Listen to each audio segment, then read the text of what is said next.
So when you're wanting to catch waves at more of an advanced level, if I draw a couple of waves in here, one being very flat-faced and the other one being a lot steeper, when you're wanting to get into a wave nice and early while the wave's really still flat-faced, the trick is to really dig in at the base of the wave. You can see here that this wave is still really flat-faced, but because the rider really digs in at the base of the wave, they catch it.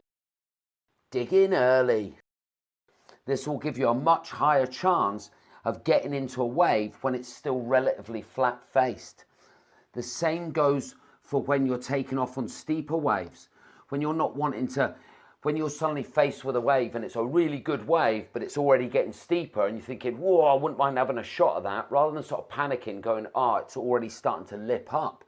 The trick is to really paddle hard again at the base of the wave, and then that will keep you down in the bottom half of the wave, stopping you from getting sucked up into the lip.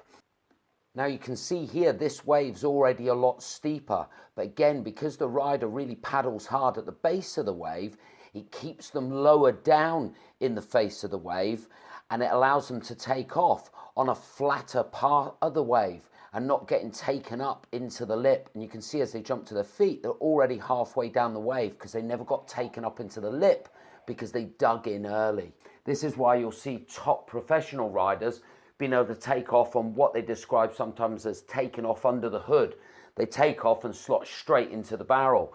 The reason for this, the reason they're not getting pitched, is because they really dig in at the base of the wave and they take off on this bit of the wave here, which is still relatively flat-faced compared to where the wave's getting much steeper up at the top. But the key is really dig in at the base of the wave. Put in those critical strokes just before the wave's about to touch the tail of the board, and then you'll break that resistance of water going up the face. So if you want to take off on steeper waves or flatter face waves, the trick is to dig in early.